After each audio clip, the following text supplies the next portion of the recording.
참 기쁜 날입니다. 저는 워싱턴 사김의 교회를 섬기고 있는 김영봉 목사입니다. 오늘 이 시간에 저는 큰 기쁨과 감사가 있습니다. 두 가지 이유 때문인데요. 하나는 워싱턴 한인교회 센터빌 캠퍼스가 독립교회가 된 이후에 6년 만에 두 교회가 함께 연합으로 이렇게 모이게 되었기 때문입니다. 9년 동안 우리 워싱턴 한인교회는 센터빌 캠퍼스를 키워주셨고 그리고 독립교회가 될 수 있도록 도와주셨습니다. 우리 센터빌 워싱턴 사김의 교회 대부분의 교우들은 지금 댁에서 영상으로 이 예배에 함께 하고 있는데요. 우리 큰 집이 우리를 키워주고 우리를 양육해준 우리 교회가 어려움을 당하고 있을 때 우리가 양보해서 우리 큰 집의 이 교우들이 또 교회가 이 집회를 통해서 회복되면 좋겠다 하는 마음으로 임원들께서 이번 이 집회를 함께 하는 것으로 그래서 금요일 집회를 이곳에서 하게 되어서 이렇게 많이 모이고 이 모습을 보니까 제가 참으로 감격스럽습니다. 우리 워싱턴 한인교회가 지난 몇 년 동안 어려움을 겪었었는데 부디 이번 이 집회를 통해서 한 사람 한 사람 그 믿음의 침체를 벗어나고 그뿐만 아니라 교회가 새롭게 회복되는 그런 전기가 되기를 간절히 기원합니다. 그리 될 줄로 믿습니다. 네. 또 감사한 것은 지금 박영환 장로님 기도하신 것처럼 우리 교회의 중요한 전기마다 이재철 목사님 오셔서 말씀을 주셨습니다. 50주년 때 오셨고 또 제가 있을 때 60주년에도 오셨고 이제 11년 만에 다시 오셨는데요. 이재철 목사님에 대해서는 더 이상 소개할 필요가 없는 지난 한 세대, 한 30-40년 동안 우리 한국교회는 매우 어려웠습니다. 여러 가지 일로 해서 교회가 참으로 부끄러움을 당하는 그래서 젊은 목회자들이 어떻게 목회해야 될지 모르는 그런 기간도 좀 있었는데요. 그 기간에 우리 후배 목사들에게 갈 길을 보여주고 용기를 갖고 목회할 수 있도록 그 영향을 준 분 중에 한 분이 이재철 목사님이십니다. 저 자신에게도 제가 오늘 조금이라도 저에게서 좋은 모습이 있다면 우리 이 목사님에게 받은 영향이 매우 큽니다. 그래서 이번 이 기간 동안에 우리 워싱턴 한인교회 그리고 워싱턴 사김의 교회 그리고 이 지역에 있는 진리를 사모하는 모든 분들에게 목사님을 통해서 믿음이 회복이 되고 또한 소망이 회복이 되고 교회마다 그 새로운 전기가 만들어지는 그런 귀한 기회가 되기를 바랍니다. 이 시간 말씀 전하러 나오시기 전에 잠시 묵상으로 기도하면서 주님 나에게 말씀하십시오. 겸손히 듣겠습니다 하는 그런 마음을 준비하는 기도 다시 한번 잠시 하고 목사님 말씀 듣겠습니다.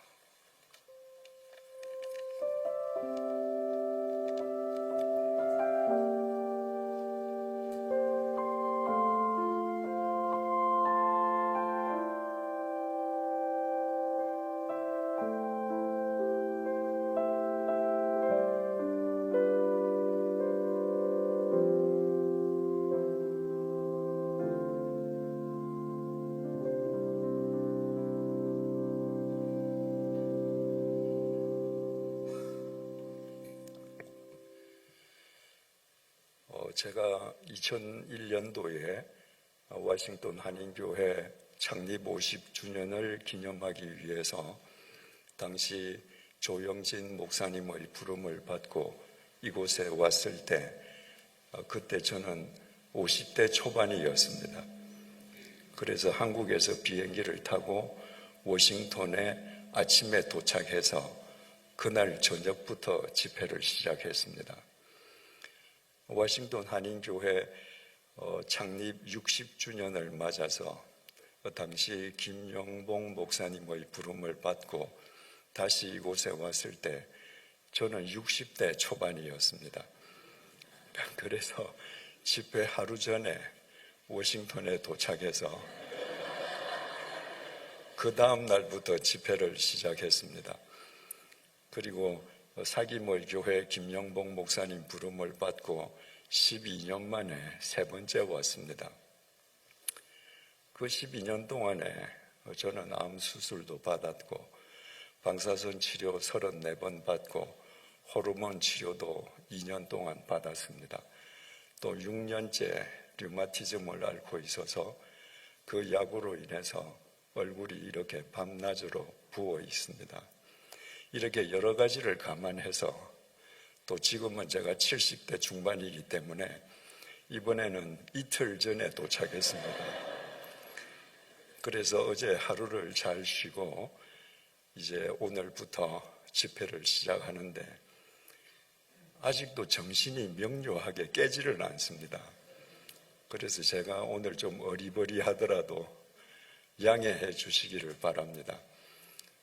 지난 2001년도부터 22년 동안 세 번에 걸쳐 이곳에 오면서 제 체력의 변화와 한계를 직접 알게 해주신 여러분들께 진심으로 감사드립니다. 몇 달 전에 한국에서 꽤 알려진 교회 목사님의 설교를 들었습니다. 그 설교를 하신 목사님은 그 교회 담임 목사님으로서 젊은 목사님이셨습니다. 제가 그 젊은 목사님의 설교를 오늘 이 시간에 언급하는 것은 그분의 설교를 비판하거나 비난하고자 함이 전혀 아닙니다. 그분의 설교를 거울 삼아서 우리 자신들의 신앙을 점검해 보기 위함입니다. 그 젊은 목사님은 열왕기하 18장, 19장을 배경으로 삼아서 설교를 했습니다. 열왕기하 18장과 19장은 이런 내용입니다. 25살 때 남왕국의 왕이 된 히스기야는 자립자강을 목표로 삼고 그동안 아수르 왕에게 바치던 조공을 중단해버렸습니다. 북왕국의 호세아 왕도 애국과 동맹을 맺고 아수르 왕에게 바치던 조공을 중단했습니다. 자기가 받던 조공을 두 나라가 하루아침에 일방적으로 중단했는데 가만히 있을 아수르 왕이 아니었습니다. 아수르 왕 살만 에셀이 군대를 동원해서 먼저 북왕국의 사마리아를 공격하기 시작했습니다. 전투 중에 살만 에셀 왕이 병사로 죽었습니다. 그래서 왕위를 이어받은 그의 동생 사르곤 2세가 마침내 사마리아 성을 함락시켰습니다. 그와 동시에 북왕국은 인류의 역사에서 영원히 사라지고 말았습니다. 그리고 수많은 백성들이 아수르의 포로로 끌려가는 비극을 직면했습니다. 그로부터 7년이 지나서 왕위에 오른 사르곤 2세의 아들 산헤립이 이번에는 남왕국을 징벌하기 위해서 원정에 나섰습니다. 그가 원정에 나서자마자 딥나, 라기스, 에그론 무려 46개의 중요 요새가 산헤립의 소나기에 들어갔습니다. 이대로 가만히 있으면 남왕국도 북왕국처럼 멸망할 게 눈에 뻔히 보입니다. 그래서 히스기야가 라기스에 있는 아수르 왕에게 급히 편지를 써서 사신을 보내었습니다. 그 편지 내용이 이렇습니다. 열왕기하 18장 14절입니다. 유다의 왕 히스기야가 라기스로 사람을 보내어 아수르 왕에게 이르되 내가 범죄하였나이다. 나를 떠나 돌아가소서. 왕이 내게 지우시는 것을 내가 당하리이다 하였더니 아수르 왕이 곧 은 300달란트와 금 30달란트를 정하여 유다 왕 히스기야에게 내게 한지라. 아수르 왕이 하나님께 내가 범죄했습니다 하는 게 아니고, 히스기야 왕이 하나님께 내가 범죄했습니다 하는 게 아니고, 아수르 왕에게 내가 조공을 중단하게 한 게 크게 범죄했습니다. 제발 우리 땅에서 퇴각해 주세요. 당신이 어떤 배상금을 물리든지 내가 다 그 배상금 내겠습니다. 그냥 돌아만 가주십시오. 그랬더니 산헤립 왕이 그래? 그러면 은 300달란트 그리고 금 300달란트를 내거라. 은 300달란트는 지금 단위로 따지면 은 1281kg입니다. 10톤이 넘습니다. 금 30달란트는 1028.1kg입니다. 금만 1톤이 넘습니다. 그러니까 은 10톤, 금 1톤 엄청나죠. 히스기야는 왕궁과 성전의 곳간에서 은을 다 털었는데 산헤립 왕이 요구한 그 양이 되지 않았습니다. 금은 더 심각했습니다. 성전의 문에 칠해져 있는 금, 성전의 기둥에 칠해져 있는 금까지 다 벗겨 모았는데도 30달란트가 되지 않았습니다. 양에 미달하는 금과 은을 보냈는데 자기가 말한 양에 턱없이 미달하는 금과 은을 받은 산헤립이 그래 내가 이해해 주마 그리고 돌아가겠습니까? 휘하 장군에게 즉각 남왕국을 공적하게 했습니다. 랍사게 장군이 군대를 이끌고 와서 그 성 안에 있는 남왕국 백성들에게 항복을 종용합니다. 동시에 산헤립 왕이 히스기야 왕에게 항복하라는 편지를 따로 보내왔습니다. 그때 히스기야가 산헤립 왕이 자기에게 보낸 그 협박 편지를 들고 성전에 올라갔습니다. 그리고 그 협박 편지를 성전에서 폈습니다. 하나님 이것 좀 봐달라는 거예요. 그리고 하나님께 기도했습니다. 열왕기하 19장 15절에서 19절입니다. 그룹들 위에 계신 이스라엘 하나님 여호와여, 주는 천하 만국의 홀로 하나님이시라. 주께서 천지를 만드셨나이다. 여호와여, 귀를 기울여 들으소서. 여호와여, 눈을 떠서 보시옵소서. 산헤립이 살아계신 하나님을 비방하러 보낸 말을 들으시옵소서.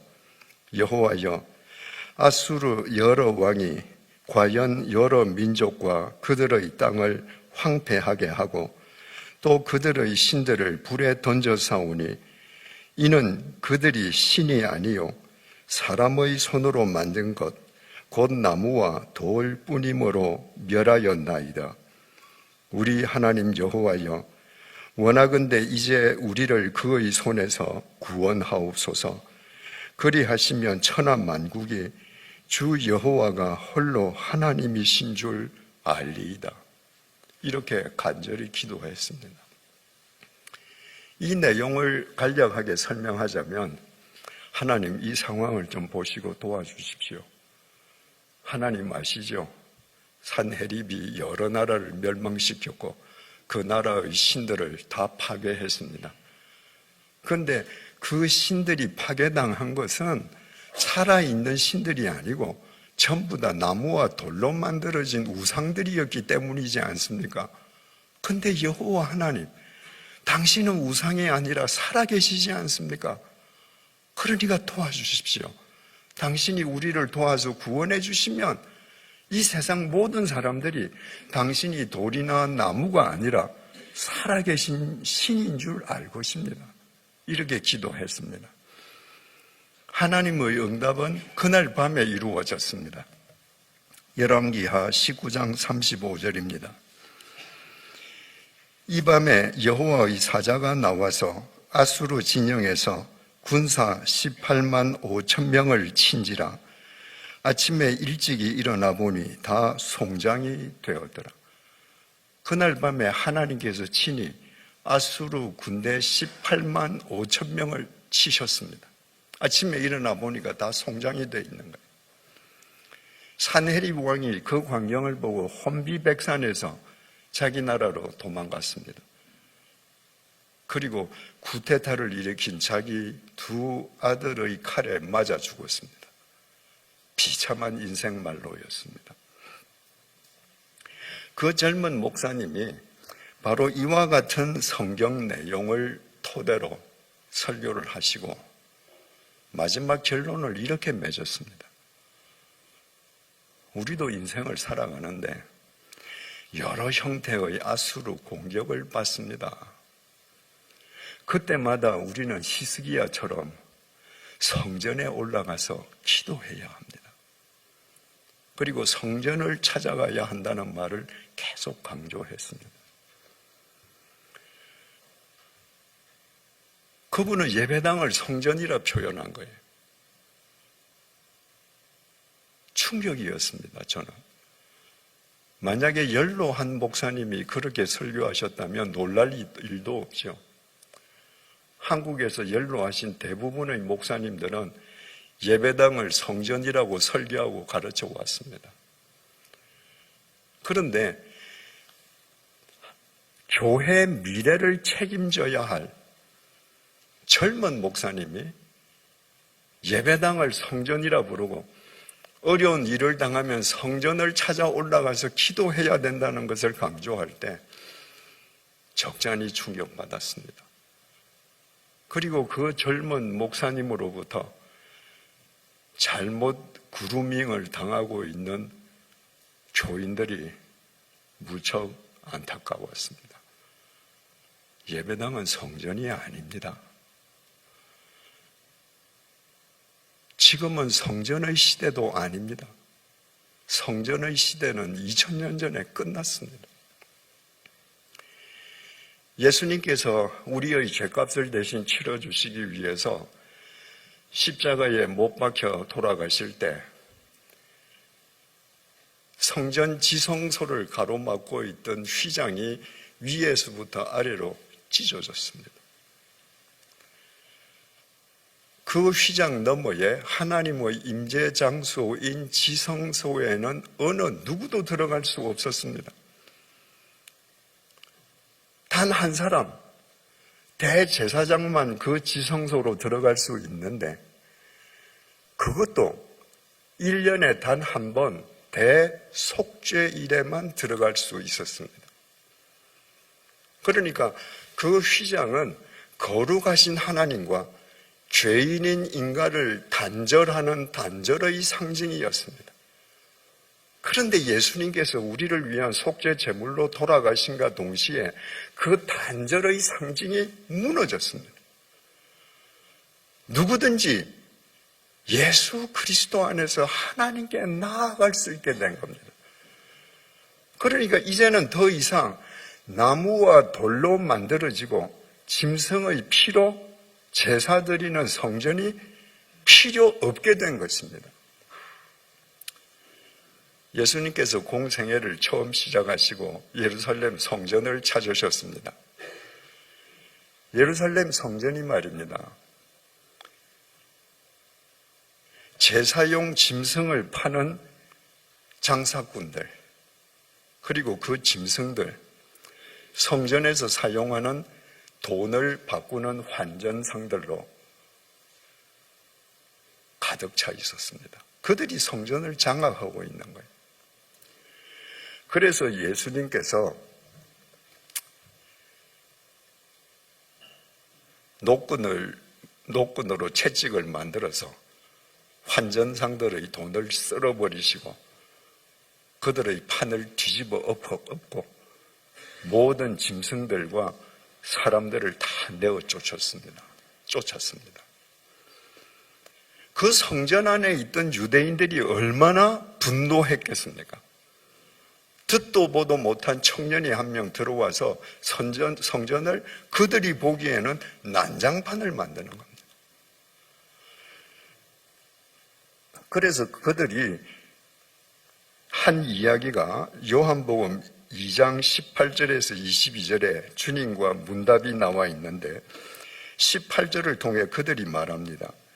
이에 유대인들이 대답하여 예수께 말하기를 내가 이런 일을 행하니 무슨 표적을 우리에게 보이겠느냐. 유대인들 심정으로는 지금 난장판을 만드는 이 예수를 당장 내어 쫓아버리고 싶죠. 그런데 이 사람이 도대체 무슨 권세로 이런 일을 행하는지 알 수 없단 말입니다. 그러니까 네가 무슨 권세로 이런 일을 하는지 우리한테 표적을 보여주거라. 쉽게 표현하자면 네가 지금 이런 짓을 하나님의 권세로 행하고 있다면 하나님의 권세에 합당한 권세를 보여줘. 만약에 못 보여주면 우리가 가만히 안 두겠다는 겁니다. 예수님께서 요한복음 2장 19절 20절을 통해 이렇게 말씀하셨습니다. 예수께서 대답하여 이르시되 너희가 이 성전을 헐라 내가 사흘 동안에 일으키리라. 유대인들이 이르되 이 성전은 46년 동안에 지었거늘 내가 3일 동안에 일으키겠느냐 하더라. 예수님께서 돌과 나무로 지어진 예루살렘 성전을 가리키시면서 너희들이 이 성전을 헐라. 그러면 내가 다시 사흘 동안에 일으키겠다. 그 유대인들이 기가 막혀서 야, 이거 46년 동안 건축한 건데 네가 이걸 사흘 동안에 다시 짓는다고? 그 말이 유대인들에게는 성전 모독으로 들리는 거예요. 거기에 얼마나 분노했으면 나중에 예수님께서 대제사장의 뜰에 잡혀가셨을 때 제사장이 예수님을 재판할 때 예수님을 고발하는 사람들 가운데 손을 들고 저자가 성전을 헐라 그러면 내가 사흘 동안에 다시 짓겠다고 말했다고 고발했습니다. 그만큼 유대인들 가슴 속에 못이 박혔던 얘기예요. 21절 22절 그러나 예수는 성전된 자기 육체를 가리켜 말씀하신 것이라 죽은 자 가운데서 살아나신 후에야 제자들이 이 말씀하신 것을 기억하고 성경과 예수께서 하신 말씀을 믿었더라. 그 말씀을 제자들도 그 자리에서 못 알아들은 거예요.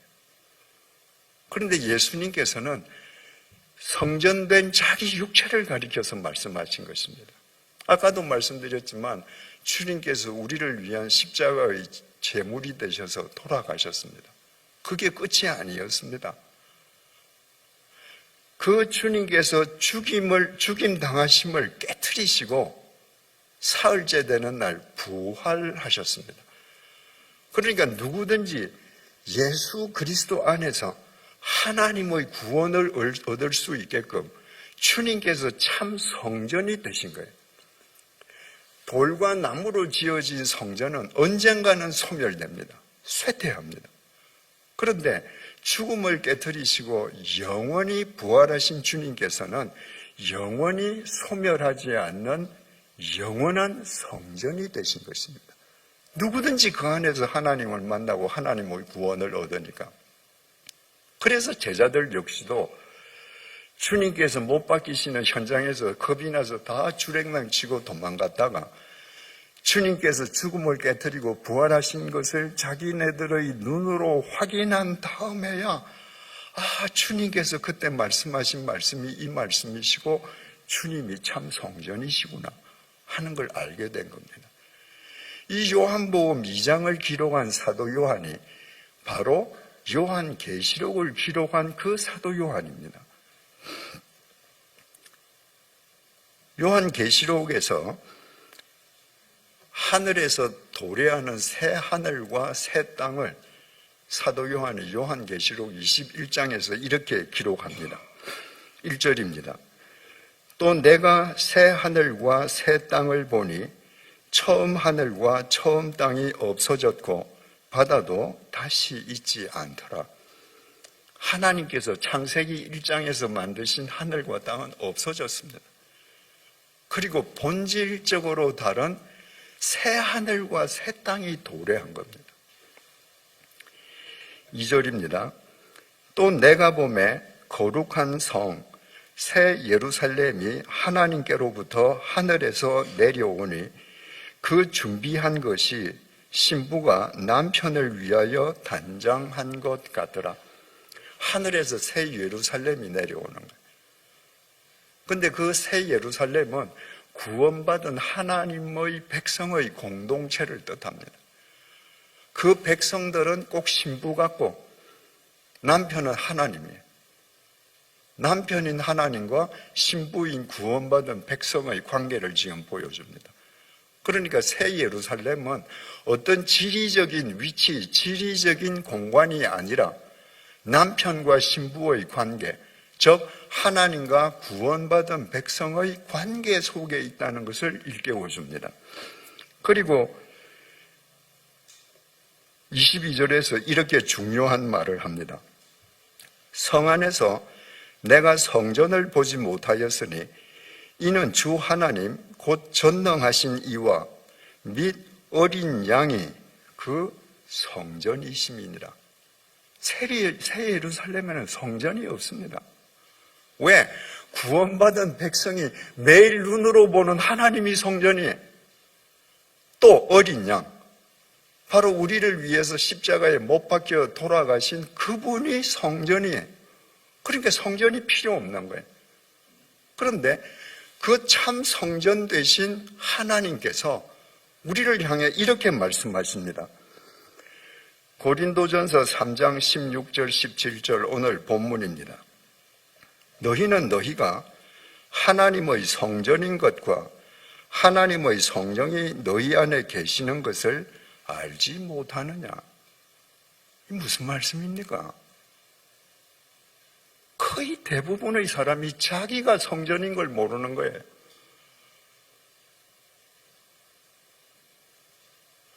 돌과 벽돌로 지어진 예배당을 성전이라고 우상시하면서 자기가 성전이 되어야 된다는 것을 알지 못하는 겁니다. 왜 우리가 성전인가? 하나님이 참 성전이신데 그 참 성전이신 하나님의 영이 우리 속에 계세요.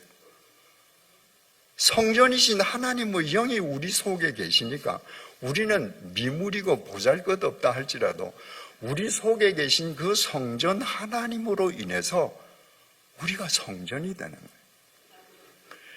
누구든지 하나님의 성전을 더럽히면 하나님이 그 사람을 멸하시리라. 여기 개정개역에는 더럽히면 이렇게 되어 있는데 아까 읽은 그 세변역 성경인가요? 거기는 파괴하면 이렇게 되어 있습니다. 그 말이 맞습니다. 헬라어 페이데이로는 파괴한다는 말입니다. 내 속에 하나님의 성전이 임해 계신데 내가 하나님을 외면하고 그 성전을 파괴한다는 건 하나님을 내가 짓밟아 버리는 거예요. 하나님을 무시하는 겁니다. 내가 성전으로 안 사는 건 내가 하나님을 파괴해 버리는 거예요. 그러니까 하나님께서 내가 너 속에 성전으로 임했는데 네가 나를 파괴하는구나. 그러면 나도 너를 멸하겠다. 하나님의 성전은 거룩하니 너희도 그러하니라. 너희가 바로 하나님의 성전이니 세상에서 구별된 거룩한 삶을 살아라. 성전이신 하나님께서 우리에게 얘기해 주시는 거예요. 우리가 예배드리는 이 건물은 성전이 아니라 예배당이에요. 예수님께서 산에서 산상수훈 설교를 하시면 그 산이 예배당이었습니다. 예수님께서 벌판에서 말씀하시면 그 벌판이 예배당이었습니다. 예수님께서 바닷가에서 설교하시면 바닷가가 예배당이었습니다. 그래서 예수님께서는 이 땅에 계실 때 단 한 번도 벽돌과 나무로 집을 지으신 적이 없습니다. 당신 자신이 성전이고 예배당이기 때문입니다. 그러므로 예배당은 결코 성전일 수 없습니다. 예배당은 문자 그대로 예배 드리는 집이에요. 예배 드리는 집이기 때문에 예배 드리는 집에 들어가면 예배를 받는 주님만 보이는 거예요. 그게 예배당이에요. 그런데 사람들이 예배당을 성전이라고 부릅니다. 성전이라는 건 문자 그대로 거룩한 집 아닙니까? 이게 거룩하다는 거예요.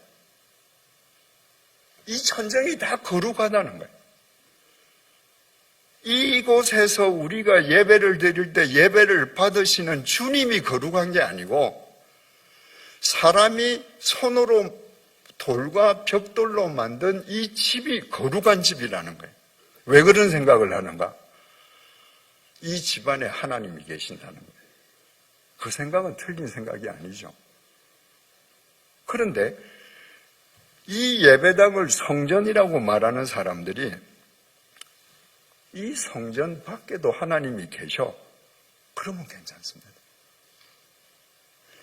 이 우주 온 만물 속에 하나님께서 계신 걸 알면 이 집을 성전이라고 우상시할 이유가 전혀 없습니다.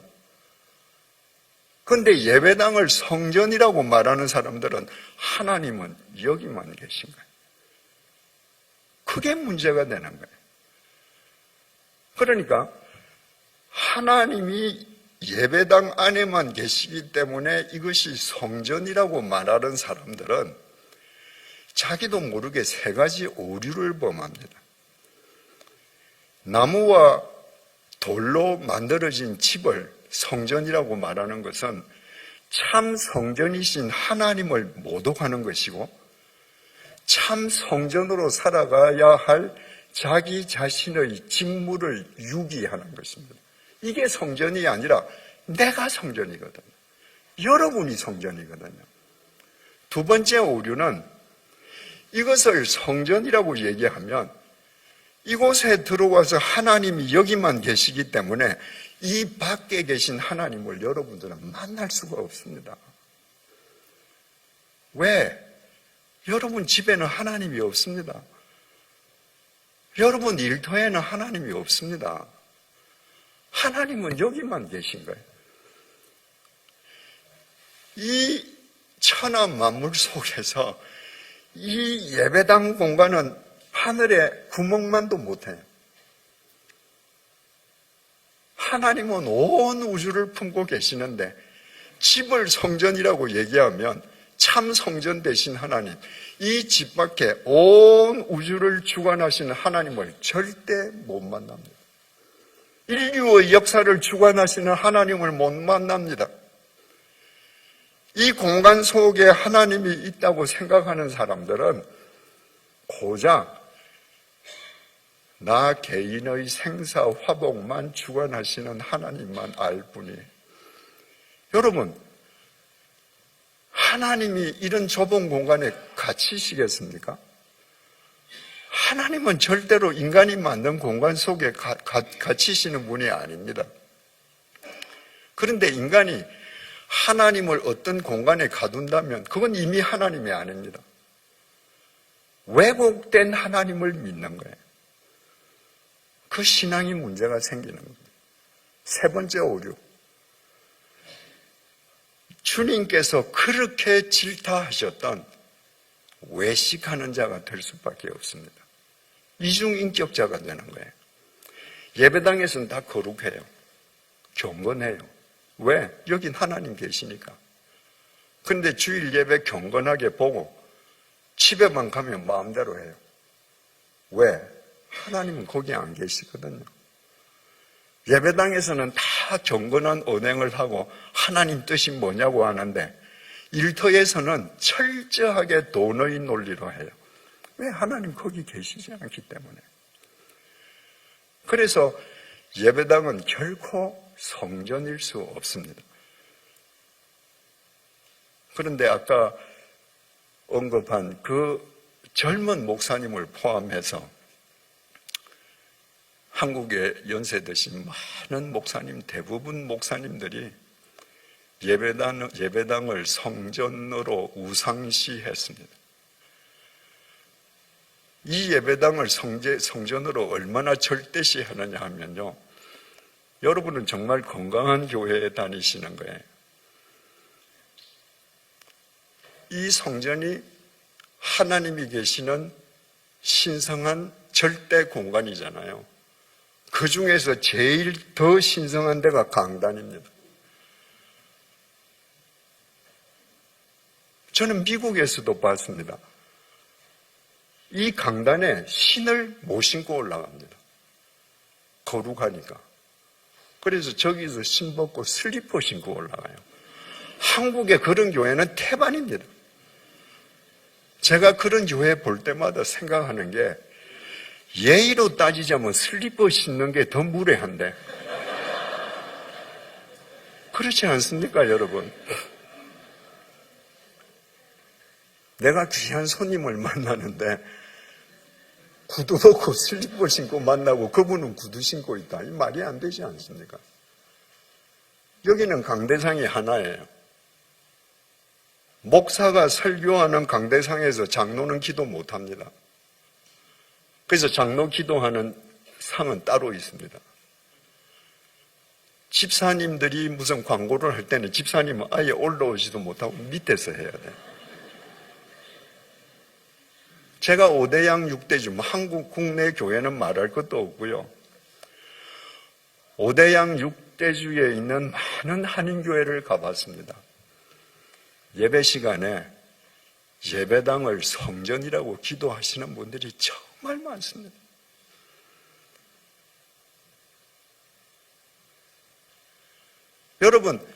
여러분이 성전인데, 이 돌멩이, 이 나무로 된 이 집을 성전이라고 거룩하고 신성시하는 믿음으로 여러분들이 새로운 미래를 맞을 수 있겠습니까? 심각하게 생각해야 합니다. 창세기에 등장하는 사람들의 하나님 인식은 탁월했습니다. 홍수가 터졌을 때 노아 가족이 하나님께서 명령하신 방주를 만들고 방주에 들어간 날짜가 노아 600세 되던 해 2월 17일입니다.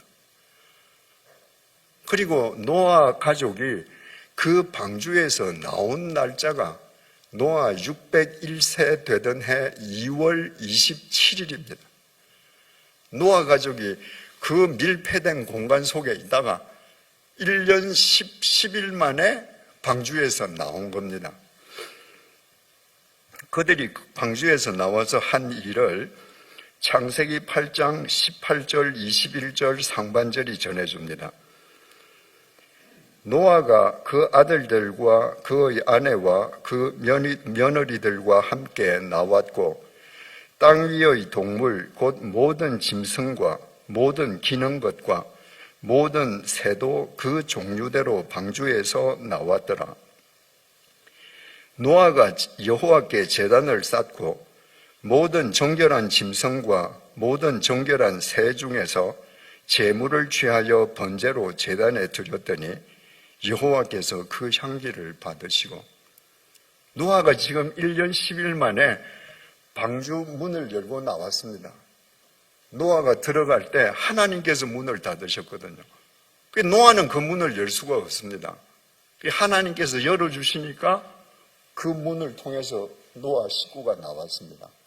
그리고 노아가 내가 하나님께 어디서 예배해야 될까? 거룩한 장소가 어딜까? 찾아다니지 않았습니다. 배에서 나오자마자 거기서 제단을 쌓았습니다. 왜? 하나님은 무소부재하십니까? 그랬더니 배에서 나오자마자 그 첫 발을 디딘 그 자리에서 번제로 제단을 제물에 드렸더니 여호와께서 그 향기를 받으셨다. 야, 노아야, 너 왜 이렇게 허접한 데서 제사 드리냐?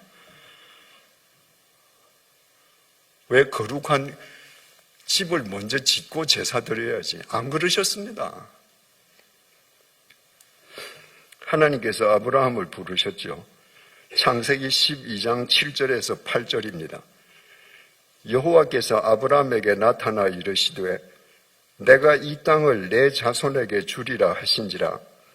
자기에게 나타나신 여호와께 그가 그곳에서 제단을 쌓고, 하나님께서 지정하신 가나안 땅으로 갔을 때 하나님께서 나타나셔서 내 이 땅 너 자손에게 주게 말씀하셨습니다. 그래서 그 자리에서 아브라함이 제단을 쌓았습니다.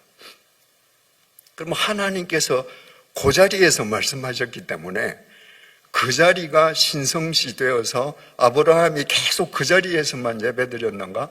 아닙니다. 그 자리에서 한 번 드렸습니다. 그리고 거기서 베델 동쪽 산으로 옮겨 장막을 치니 서쪽은 베델이요 동쪽은 아이라.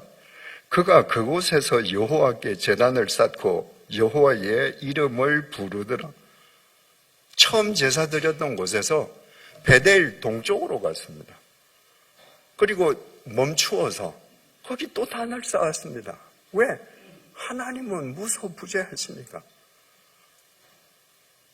인위적인 거룩한 곳이 필요 없는 거예요. 이 세상 모든 것이 하나님께서 계시고 거룩한 하나님의 집인 거예요.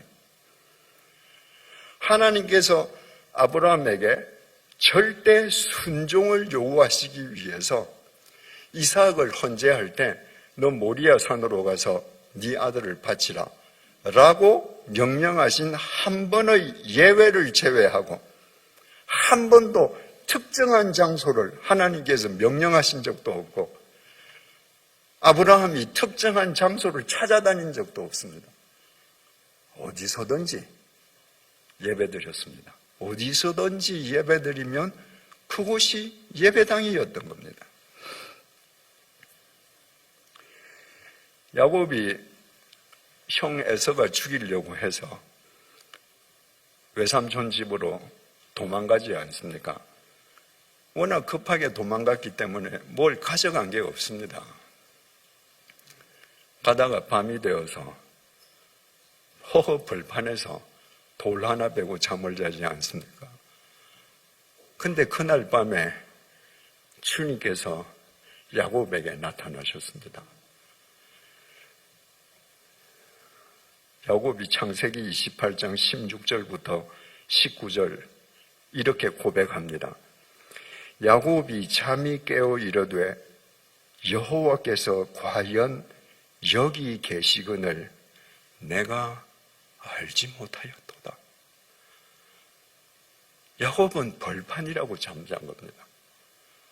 아버지 집에서 떨어져 나와서 나는 혈혈단신 혼자라고 생각하고 잠잔 겁니다. 하나님께서 여기도 계시구나. 근데 내가 지금까지 그걸 모르고 있었구나. 이에 두려워하여 이르되 두렵도다 이곳이여 이것은 다름 아닌 하나님의 집이요 이는 하늘의 문이로다 하고 자기가 지금 누워 있는데 이 전체가 다 하나님의 집이에요. 내가 아버지 어머니하고 살 때도 하나님의 집안에 있었는데 내가 모르고 있었던 거예요. 내가 어디를 가든지 내가 하나님의 집안에 있는 거예요. 그걸 이제 깨달은 겁니다. 이는 하늘의 문이로다. 내가 어디에 있든지 그게 문이다. 문만 열고 들어가면 하나님 집이야. 어디 문이 저 이집트 저 시내반도 시내산에 있는 게 아니고 예루살렘 특정 장소에 있는 게 아니고 내가 있는 곳이 하늘의 문이구나. 이 문만 열면 내가 어디 가든지 하나님 집안에 있구나. 여러분에게 이런 통찰력이 필요합니다. 야곱이 아침에 일찍이 일어나 베개로 삼았던 돌을 가져다가 기둥으로 세우고 그 위에 기름을 붓고 돌을 기둥으로 삼고 그 위에 기름을 붓는다는 것은 유대인들이 하나님에게 자기를 전적으로 의탁하는 제사 행위입니다.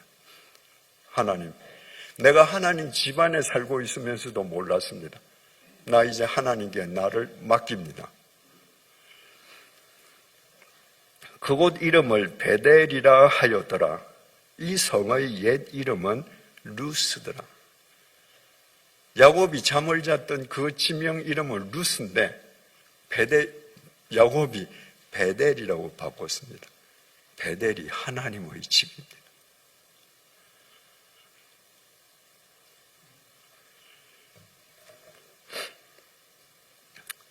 이처럼 창세기 사람들의 하나님 인식은 뛰어났습니다. 내가 어디에 있든지 하나님은 무소부재하시고 내가 어디에서 예배를 드리든지 하나님께서는 내 예배를 받으신다는 믿음이 있었습니다. 그 창세기 사람들의 후손들이 이집트에서 400년 동안 노예 생활을 했습니다. 그들의 마음속에 하나님은 없어지고 이집트의 우상들이 또아리를 틀었습니다. 400년 만에 하나님께서 그들을 해방시키셨습니다. 그리고 그들에게 하나님을 모르는 그들에게 하나님이 어떤 분이신지를 가르치기 위해서 성막을 만들게 했습니다. 이 성막은 이스라엘 백성들하고 함께 움직이는 거예요. 포터블 템플입니다. 그러니까 성막이 이스라엘 백성들이 한 곳에서 머무르면 성막을 치고 또 다른 곳으로 이동하면 성막을 걷어서 메고 가요. 그러니까 하나님은 언제나 우리와 함께 동행하시는 분임을 그렇게 교육시켜 주시는 겁니다.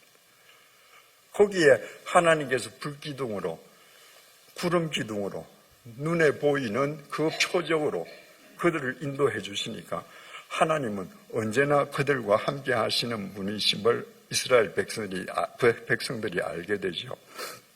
그런데 하나님께서 이스라엘 백성들과 동행하는 당신 자신을 가르쳐 주시기 위해서 성막을 만들게 했는데 제사장들이 성막의 일을 하면서 하나님을 성막 속에 가두어 버렸습니다.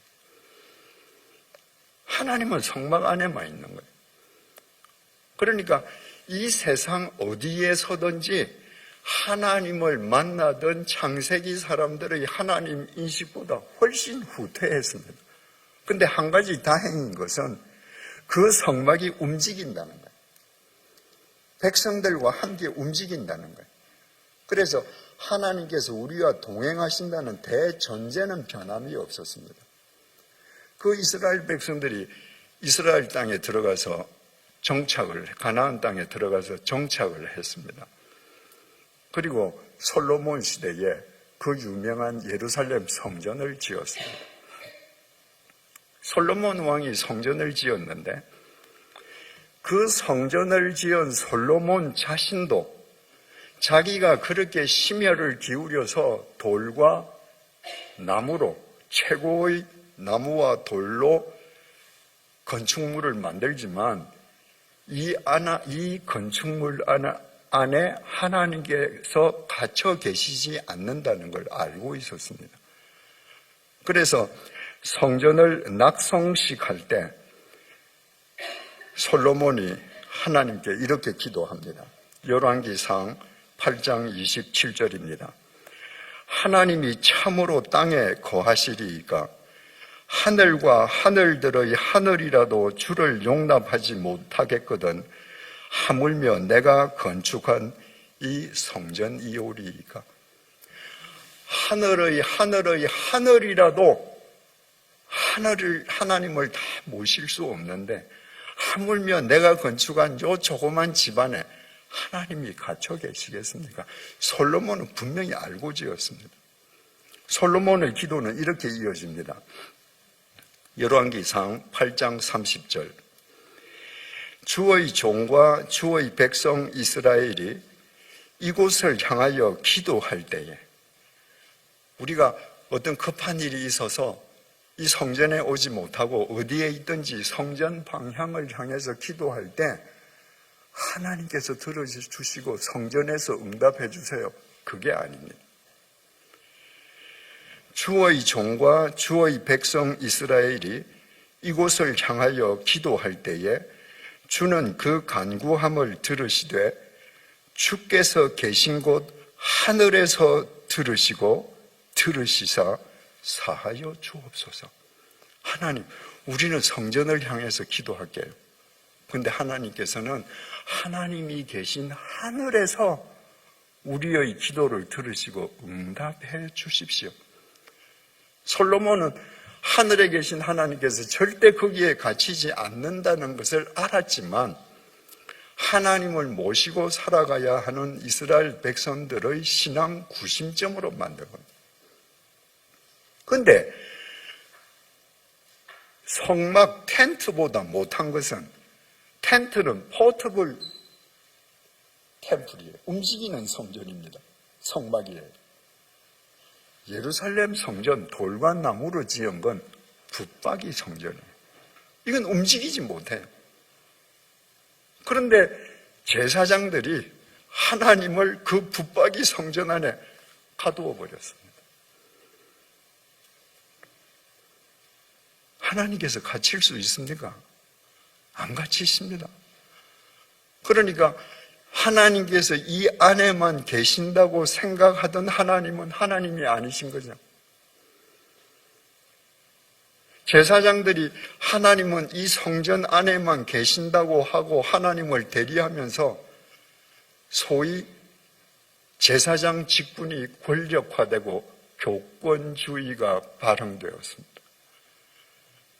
교권주의가 발흥되면서 제사장 그룹은 물론이고 유대교인들 모두 영적, 심적, 물적 타락을 초래하게 되었습니다.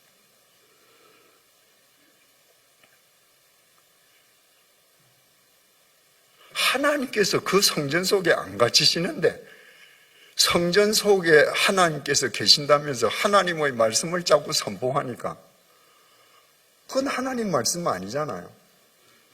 그래서 하나님께서 어느 시기부터, 정확하게 말하자면 나단 선지자 시기부터 선지자들을 통해서 얘기하십니다. 성전에 있는 제사장 그룹을 버리신 겁니다. 더 이상 그들을 통해서 말씀하지 않습니다. 그들이 하나님을 예루살렘 성전 안에만 계시다고 얘기하기 때문에 그들을 통해서 얘기하면 하나님의 말씀이 다 왜곡되기 때문입니다. 하나님께서 예레미야나 에스겔 같은 사람들도 선지자로, 제사장도 선지자로 쓰셨지만 그들은 제도권을 벗어나 있을 때입니다. 하나님께서 선지자를 쓰시기 시작하면서부터는 제사장을 선지자로 쓰시지 않았습니다. 예레미야 선지자가 7장 4절에서 이렇게 말했습니다. 너희는 이것이 여호와의 성전이라, 여호와의 성전이라, 여호와의 성전이라 하는 거짓말을 믿지 말라. 하나님은 이 안에만 계셔. 그래서 이것이 하나님의 집이야. 그거 거짓말이야. 하나님은 거기 갇혀 계시지 않아. 이처럼 특정 공간을 절대시하는 그릇된 믿음을 주님께서 바로 잡아주셨습니다. 주님께서 수가성 여인을 만났을 때 여인이 주님께 자기가 품고 있던 평생 궁금했던 질문을 주님께 던졌습니다. 주님, 여기 있는 사람들은 그림신산에서 예배를 드려야 진짜 예배라고 하는데 유대인들은 예루살렘에서 예배 드리는 게 진짜라고 합니다. 어디서 예배 드리는 게 진짜입니까? 솔로몬이 죽고 나서 그 아들 르호보암 시대에 나라가 쪼개지지 않습니까? 그래서 북왕국을 세운 여로보암이 자기 땅에 있는 백성들이 예루살렘에 가서 기도하는 것을 막기 위해서 사마리아, 북왕국의 수도인 사마리아에 있는 그림신산에서만 예배드려야 된다고 했던 거예요. 그게 이 여인은 그 후예인 거예요. 그게 난 정말 하나님께 진정으로 예배드리고 싶은데 어디서 예배드려야 진짜입니까? 예수님께서 요한복음 4장 21절을 통해 이렇게 답하셨습니다. 예수께서 이르시되 여자여 내 말을 믿으라. 이 산에서도 말고 예루살렘에서도 말고 너희가 아버지께 예배할 때가 이르리라. 여러분, 얼마나 무서운 말입니까?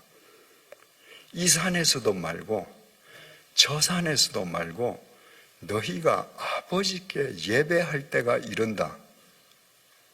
무슨 말이에요? 특정 공간을 내세우는 예배는 아버지께 드리는 예배가 아니에요. 그리심산만 거룩해. 예배는 여기서만 드려야 돼. 그건 하나님을 거기에 가두는 건데 하나님은 갇히지 않아요. 예루살렘에서만 예배 드려야 돼. 하나님은 예루살렘 안에 갇혀 계시지 않습니다.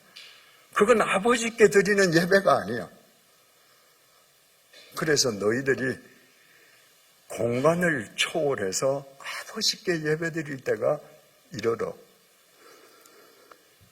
23절 아버지께 참되게 예배하는 자들은 참된 예배는 영과 진리로 예배할 때가 오나니 곧 이때라. 이때 헬라말로 니는 지금입니다. 아버지께 참되게 예배하는 것은 영과 진리로 예배하는 것인데 그게 바로 지금이야. 아버지께서는 자기에게 이렇게 예배하는 자들을 찾으시느니라. 아버지께서는 자기에게 영과 진리로 예배하는 자들을 지금 찾고 계셔. 왜 영과 진리로 드리는 예배가 참된 예배인가?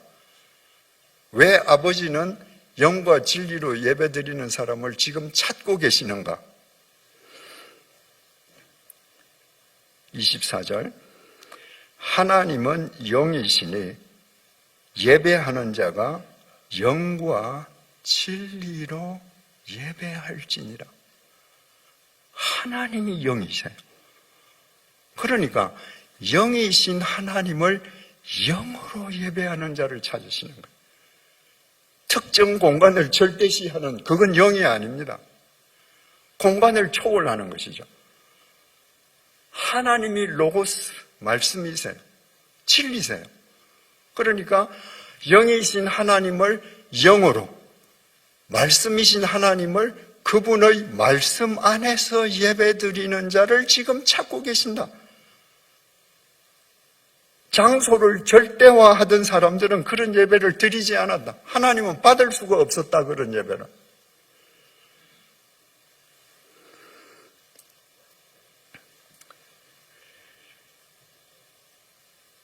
주님께서 이렇게 말씀하셨지만 유대인들은 여전히 예루살렘 성전이라는 공간, 건축물을 하나님과 동등시했습니다. 하나님께서 그 건축물을 돌 위에 돌 하나도 남기지 않고 파괴하셨습니다. 그 건축물이 사람들이 하나님 당신께 나아오는데 장애물이 되는 거예요. 주님께서 분명히 2000년 전에 영과 진리로 예배해야 됨을 일깨워 주셨지만 신약 교회의 모태라 할 수 있는 로마 가톨릭 교회는 영과 진리로 예배하지 않았습니다. 그들은 도처에 건축물을 짓고 성당이라 불렀습니다. 성전이라는 거예요. 집을 지었습니다. 그 안에 하나님을 가두어 두었습니다. 집을 지어서 이 안에 하나님이 계셔라고 하는 것이 조건주의를 강화하는 데에 가장 손쉬운 길이기 때문입니다. 그래서 예배당을 많이 지을 때 가톨릭 사제들은 가톨릭 교인들의 생사 여탈권을 쥐고 있었고 그 정점에 앉아 있는 조항은 스스로 하나님이었습니다. 그 가톨릭의 프로테스트한 사람들이 개신교도들 아닙니까? 그러면 영과 진리로 예배하는 것을 가르쳤어야 했습니다. 그런데 프로테스트 했던 그 종교개혁 세력들이 서로 군대를 동원해서 로마 가톨릭과 싸웠습니다. 서로 죽이고 죽였습니다. 그러니까 그 상황에서는 어쩔 수 없이 새 대결인 거예요. 종교개혁을 해서 개혁을 받아들인 도시, 개혁을 받아들인 나라도 가톨릭보다 더 많은 머리가 모여들어야 하는 겁니다. 그래서 개신교도 유럽에 무수한 예배당을 지었습니다. 그리고 그 예배당을 신성시했습니다.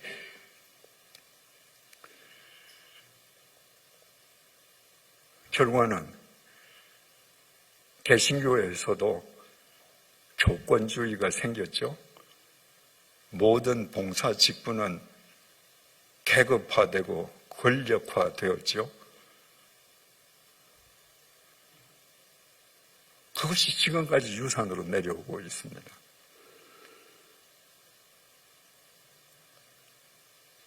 공간을 절대시할 때 일어나는 이런 모든 폐해를 알고도 그것을 그대로 답습하는 믿음으로 미래를 경작할 수 있겠는가? 여러분, 지금 미래가 누굽니까? 10대, 20대들은요, 이 세대입니다. SNS 세대들이에요. 그들은 이걸로 다 소통합니다. 이제 머지않아 10년, 20년, 30년 후에 교회는 온라인으로 예배 드리는 게 대세가 되지 않을 수 없을 겁니다. 왜냐하면 지금 10대, 20대가 SNS에 몰두하고 있는 그들이 미래이기 때문입니다. 그런데 특정 공간을 절대시하는 믿음으로 그 미래를 담을 수 있는가? 불가능합니다. 방법은 하나입니다. 주님께서 너희가 성전이라고 말씀하신 것처럼 우리가 걸어다니는 성전이 되는 겁니다. 우리가 걸어다니는 성전이 될 때 우리로 인해서 교회가 새로워질 수 있습니다. 그러면 우리가 성전이신 하나님을 모신 성전된 삶을 산다는 것은 구체적으로 어떤 의미인가? 예전에 포터블 템플인 움직이는 성막이든 아니면 예루살렘 성전처럼 붙박이 성전이든 그것이 성전이라고 불리기 위해서는 그 속에 반드시 4가지가 구비되어 있어야 했습니다. 첫째가 법궤, 두 번째가 금촛대, 세 번째가 분향단, 네 번째가 진설병입니다. 이 4가지 중 하나라도 없으면 성전이 될 수 없습니다. 우리가 걸어다니는 성전, 성전이신 하나님을 모신 참 성전으로 살아가기 위해서는 우리 속에 이 4가지를 구비해야 합니다. 첫째, 법궤입니다. 법궤는 말씀의 상징입니다. 내 마음이 하나님의 말씀으로 채워져 있어야 합니다. 내 심령이 하나님의 말씀으로 채워져 있다는 것은 내가 내 인생의 주인을 하나님으로 모시고 산다는 말입니다. 왜? 말씀이 곧 하나님이시니까. 여러분, 여러분의 심령 속에 법궤가 들어있지 않으면, 바꾸어 말해서 여러분의 심령이 하나님의 말씀으로 채워져 있지 않으면 이 혼탁한 세상 속에서 여러분이 세상을 분별하는 기준을 무엇으로 삼겠습니까? 토스토옙스키는 하나님이 없는 곳에서는 무엇이든지 가능해진다 그랬습니다. 하나님이 계신 곳에서는 할 수 있는 게 있고 할 수 없는 게 있습니다. 왜? 하나님의 말씀이 기준이니까. 하나님이 없는 곳에서는 사람을 죽이고서도 구실을 갖다 붙입니다. 모든 게 가능해집니다.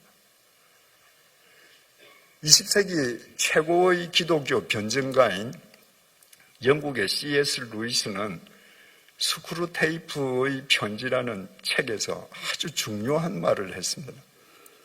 사탄은 여러분으로 하여금 참과 거짓을 구별하게 하는 대신에 학술적이냐 아니냐의 관점으로 세상을 바라보게 한다. 내 마음속에 말씀이 차 있어야 참과 거짓을 구별할 수 있습니다. 요즘은요, 학술적이냐 아니냐를 따집니다. 신학교가 얼마나 많습니까? 신학자들이 얼마나 많습니까? 신학의 분야가 얼마나 많습니까? 그들에게는 성경에 반하는 이론이라도 학술적이면 통합니다. 학술적이라는데 네가 말하는 건 학술적이 아닌데 네가 무식해서 그런 건데 덜 공부해서 그런데 할 말이 없는 거죠. 내 마음속에 하나님의 말씀이 차 있을 때 목회자가 신학자가 참과 거짓이 아니라 학술적인 미명하에 성경에 반하는 소리를 들을 때 그것을 지적하고 비판할 수 있는 것입니다. 두 번째는 금촛대입니다. 옛날 성막이나 성전 속에는 금촛대가 있었습니다. 세상의 어둠을 물리치시는 빛이신 하나님의 상징이었습니다. 신약시대의 용어로 표현하자면 성령의 조명 속에 있는 것입니다. 성령의 빛 속에서 우리가 살아야 돼요.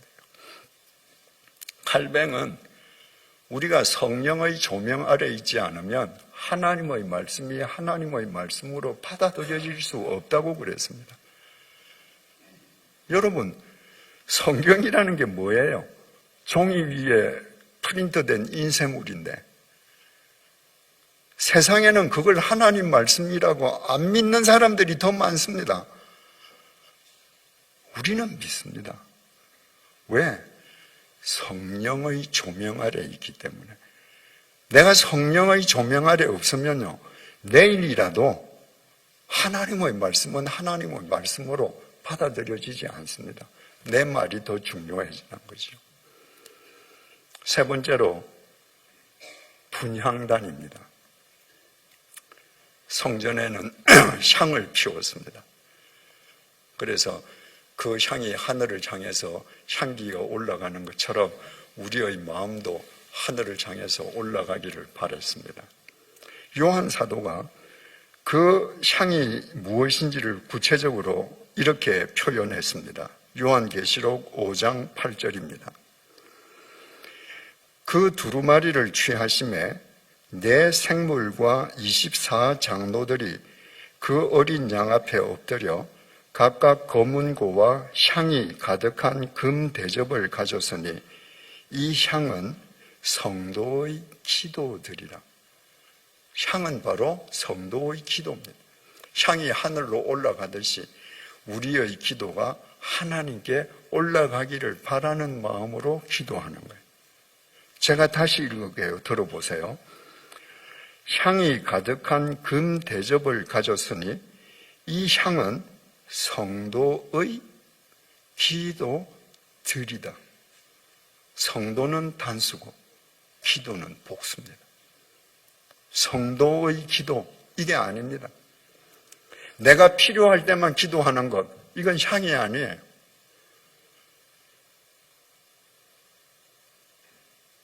내가 급할 때 하나님 찾는 것, 기도 아니에요. 기도는 반드시 기도들 지속적이어야 합니다. 수많은 점이 아니라 선이어야 합니다. 그것이 하나님께 올라간다는 거예요. 기도를 할 때 우리가 반드시 조심해야 할 대전제가 있습니다. 예수님께서 하신 말씀입니다. 마가복음 6장 7절에서 8절입니다. 또 기도할 때에 이방인과 같이 중언부언하지 말라. 그들은 말을 많이 하여야 들으실 줄을 생각하느니라. 이방인은 기도하는데요, 중언부언합니다. 그래야 자기네들이 믿는 신이 들어주시겠지 생각합니다. 왜 그래요? 이방인들이 믿는 신은 돌 아니면 나무입니다. 왜 죽은 거예요? 그러니까 내가 그 돌 신상 앞에 가서 기도했는데 이 신상이 내 기도를 들었다는 확신이 없습니다. 그러니까 자기 체면을 거는 거죠. 자기 확신이 생길 때까지 한 말 또 하고 또 하고 또 하고 또 하고 또 합니다. 그러므로 그들을 본받지 말라. 너희들이 하나님을 믿는다면 그들을 본받지 말라. 구하기 전에 너희에게 있어야 할 것을 하나님 너희 아버지께서 아시느니라. 여자가 아이를 뵈면 아이가 태어나기 전에 아이에게 필요한 거 전부 다 준비합니다. 아이는 아무것도 모르고 태어나는 거예요. 근데 그 아이의 옷, 이불, 기저귀 전부 다 엄마가 미리 알고 준비해 둡니다. 만약에 어린아이가 벌구숭이로 태어나서 엄마 기저귀 이래야 엄마가 편의점 가서 기저귀 사주면 그 사람 엄마 아니죠. 세상의 엄마도 그런데 여러분, 여러분을 지으신 전능하신 하나님이 여러분 필요한 거 모릅니까? 여러분들 기도는 매일 여러분들 필요한 것을 중언부언하지 않습니까? 그런 기도로는 여러분, 제가 단언하지만 절대 성전이 못 됩니다. 여러분이 계속 중언부언하는 건 내게 필요한 것을 하나님이 모르신다는 전제로 기도하거든요. 지금부터 여러분의 기도는 바뀌어야 합니다. 나를 창조하신 하나님께서 내게 이 순간 무엇이 필요하다는 것을 알고 계신다는 전제로 기도해야 돼요. 그 전제로 기도할 때 내 필요를 위해서 기도하는 것이 아니라 하나님의 나라와 그의 의를 위해서 먼저 기도하는 사람이 되는 거예요. 그때 우리의 삶이 걸어가는 성전이 되는 겁니다. 네 번째로 진설병입니다. 진설병은 하나님께 바치기 위해서 성전한 진설대에 올려놓은 빵을 의미합니다. 하나님께 바치는 빵이라고 해서 하나님께서 직접 내려오셔서 그 빵을 드신 것은 아닙니다. 구약시대에는 제사장이 하나님을 대신해서 그 빵을 먹었습니다. 구약시대에 제사장이 하나님을 대신한 거, 그래서 제물을 먹은 거, 이것은 신약시대인 지금까지도 이어져 오고 있습니다. 교인들이요, 목사님 대접하는 것을 하나님 대접하는 것으로 생각합니다. 가톨릭에서는 감사 헌금을 예배당에 하지 않고 신부에게 합니다. 신부에게 감사하는 게 하나님께 감사하는 거라는 거예요. 여러분, 신약 시대인 지금도 목사를 잘 대접하면 그게 하나님을 대접하는 게 맞습니까? 왜 웃으세요? 신약 시대에 하나님께서 당신을 누구와 동일시 하시는지 아무도 오해할 수 없는 단어를 사용하셔서 분명하게 밝혀주셨습니다. 마태복음 25장 40절입니다. 내가 진실로 너희에게 이르노니 너희가 여기 내 형제 중에 지극히 작은 자 하나에게 한 것이 곧 내게 한 것이니라. 마태복음 25장 45절입니다. 내가 진실로 너희에게 이르노니 이 지극히 작은 자 하나에게 하지 아니한 것이 곧 내게 하지 아니한 것이니라. 하나님께서는 분명히 특정해 주셨습니다. 목사에게 한 것이 나에게 한 것이라. 아닙니다. 네 주위에 있는 가장 작은 사람에게 한 거, 그게 나한테 해준 거예요. 네가 그렇게 하면 난 기뻐. 네 주위에 있는 가장 작은 사람을 외면하는 거, 네가 나를 외면하는 거야. 그러면 나는 슬퍼져. 여러분, 우리 주위에서 나보다 잘난 사람, 나보다 많이 가진 사람, 그분한테 잘해드리는 건 아부지. 그거 절대 봉사 아닙니다. 정말 나하고는 상종하기도 내가 싫은 분, 나하고 수준이 안 맞는 분, 내 주위에서 내가 만나는 사람 중에 가장 낮은 사람, 그 사람을 하나님과 동일시할 때 우리 마음속에 진설병을 품은 겁니다. 이처럼 우리 마음속에 법궤, 금초대, 분향단, 진설병을 품고 우리가 살아갈 때 참된 성전이신 하나님을 모신 성전된 사람으로, 움직이는 성전으로 우리가 살아갈 수 있는 것이죠. 아까 말씀드린 것처럼 가톨릭 교회는 영과 진리로 예배를 드리기보다는 성당, 거룩한 집을 짓는 데 몰두했습니다. 그리고 교권주의를 강화했습니다. 오늘날 어떻습니까? 유럽에 집만 덩그러니 남아있고 사람은 없습니다. 유럽의 프로테스탄트들도 새 대결을 벌이기 위해서 집 짓는 데 몰두했습니다. 그 집을 신성시했습니다. 오늘날 어떻습니까? 여관이나 술집으로 팔리고 있습니다. 문 잠긴 교회가 부직이 있습니다. 제가 제네바에 있을 때 뿔댕빨레 공원 옆에 있는 뿔댕빨레 예배당이, 그 목사님이, 예배당의 목사님이 예배당 안에 술집을 차렸습니다. 목사님이 오늘날 술집에 빠져있는 젊은이들을 구하기 위해서는 예배당 안에 술집이라도 만들어야 된다는 거예요. 제가 제네바 신문에서 그 기사를 봤습니다. 그래서 제네바 교인 청년들하고 그 예배당 술집을 찾아가 봤습니다. 술집이라기에는 어설프고 예배당이라기에는 서글펐습니다. 예배당 한가운데 비로도 막을 쳐놓고 이쪽은 술집이고 이쪽은 예배당이에요. 결국 조금 후에 그 예배당도 팔렸습니다. 미국 마찬가지 아닙니까? 메가처치 몇 군데를 제외하고 미국 교회에 쇠퇴하고 있고 교인 없는 예배당 얼마나 많습니까? 작년 9월에 한국에서 각 교단 총회가 열렸습니다.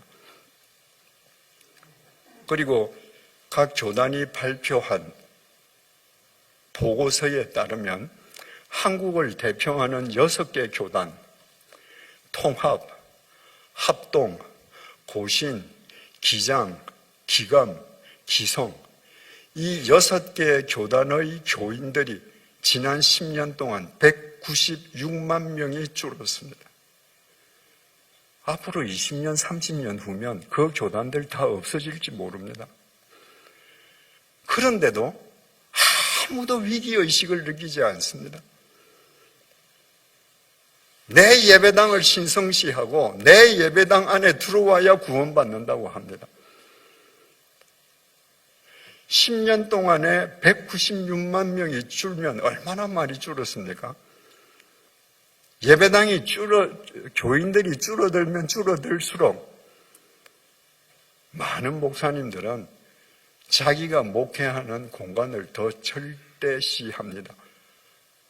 교인들이 딴 데 가지 않도록. 여러분, 이렇게 해서는 미래가 없습니다. 우리 한 사람 한 사람이 성전이 되어야 합니다. 그때 우리는 비록 보잘것없다 할지라도, 우리는 미물이라고 할지라도 움직이는 성전으로 살아가는 우리를 통로로 삼아서 참 성전이신 주님께서 교회의 미래를 새롭게 경작해 가실 것입니다. 기도하시겠습니다.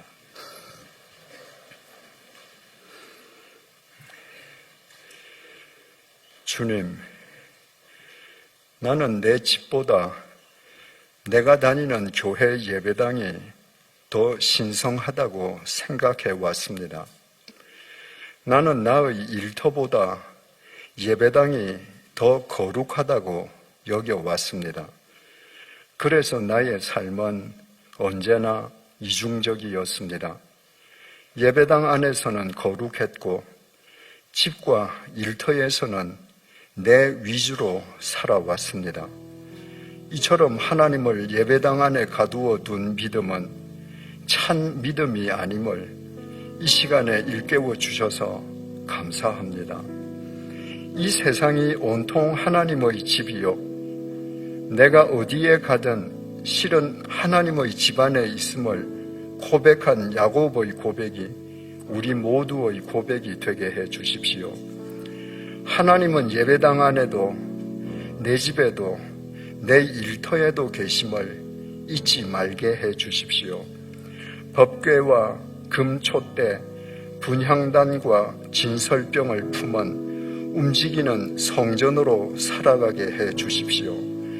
그리하여 하나님께서 우리를 통해 친히 경작해 주시는 새로운 교회의 미래를 우리 다 함께 주님 안에서 누리게 해 주십시오. 예수님의 이름으로 기도드립니다. 아멘.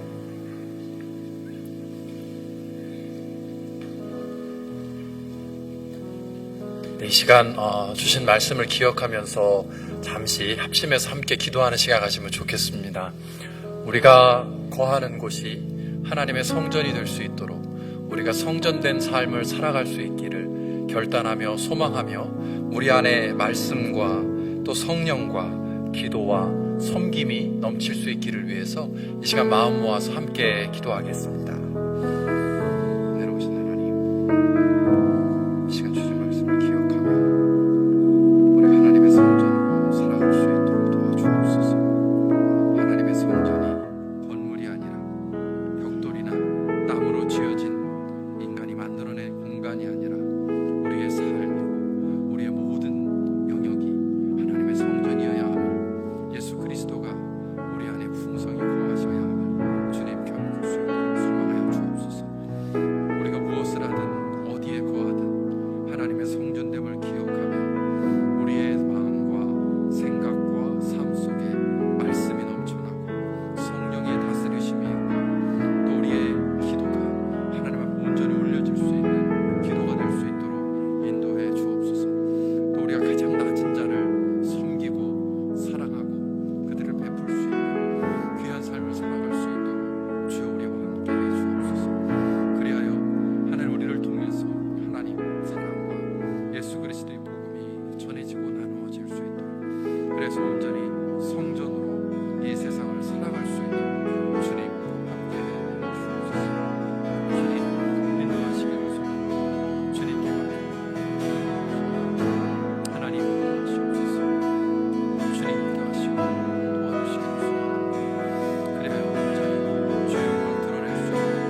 드릴 모든 말씀 예수 그리스도의 이름으로 기도합니다.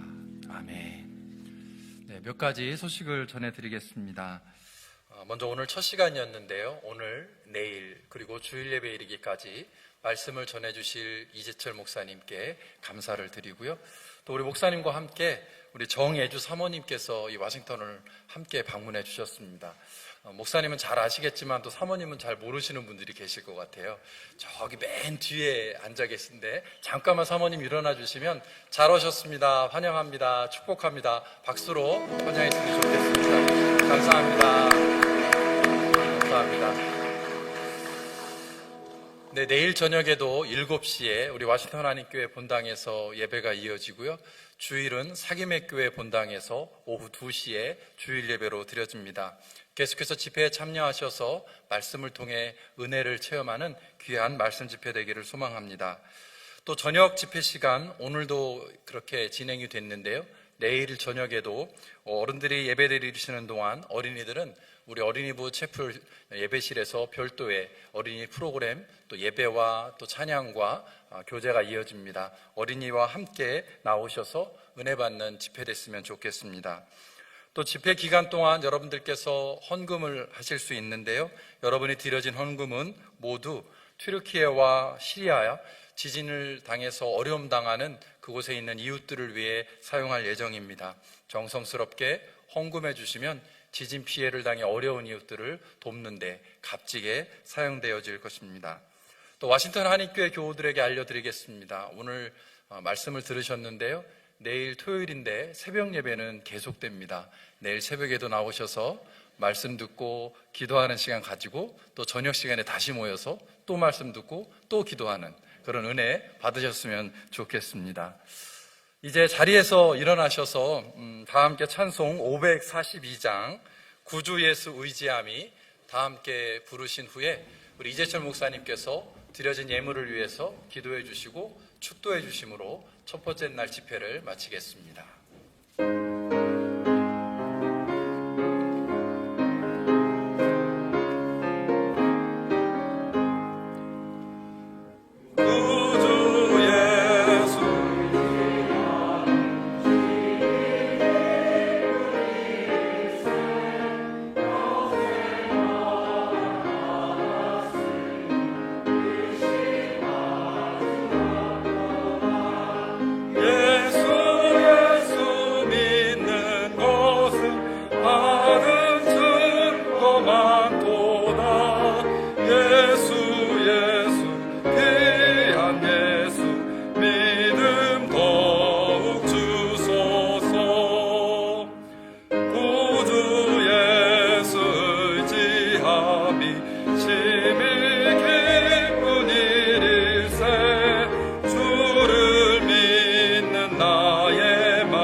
주님, 사랑하는 예물을 주님께 바쳤습니다. 이 예물이 지극히 작은 자를 섬기는 주님의 손길이 되게 하여 주시옵소서. 우리 각자가 걸어다니는 성전이 되므로 미래를 경작하시는 주님의 손발로 쓰임받기를 소망하고 결단하는 워싱턴 한인교회와 워싱턴 사김의 교회 위에 이제로부터 영원토록 함께해 주시기를 간절히 축원하옵나이다. 아멘.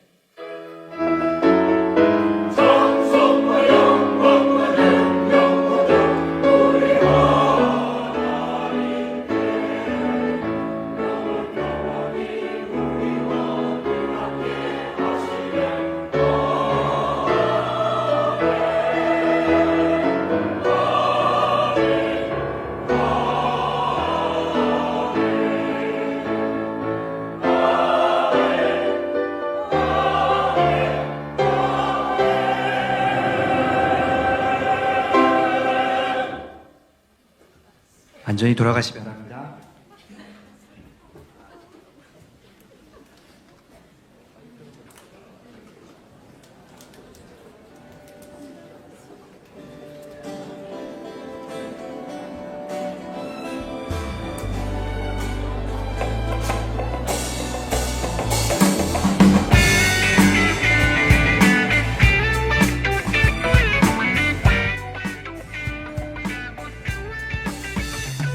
내가 매일 기쁘게 순례길 행하는 주의 팔이 나를 안보함이요 내가 주의 큰 복을 받는 참된 비결은 주의 영이 함께함이라.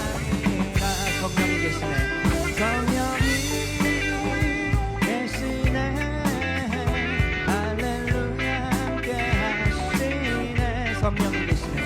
성령이 계시네. 할렐루야 함께하시네. 좁은 길을 걸으며 밤낮 기뻐하는 것 주의 영이 함께함이라.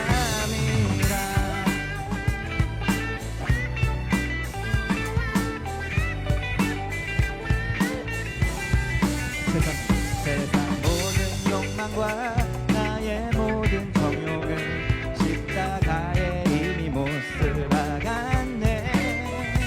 어두운 밤이 지나고 무거운 짐 벗으니 주의 영이 함께함이라. 성령이 계시네. 할렐루야 함께하시네. 성령이 계시네. 성령이 계시네. 할렐루야 함께하시네. 좁은 길을 걸으며 밤낮 기뻐하는 것 주의 영이 함께함이.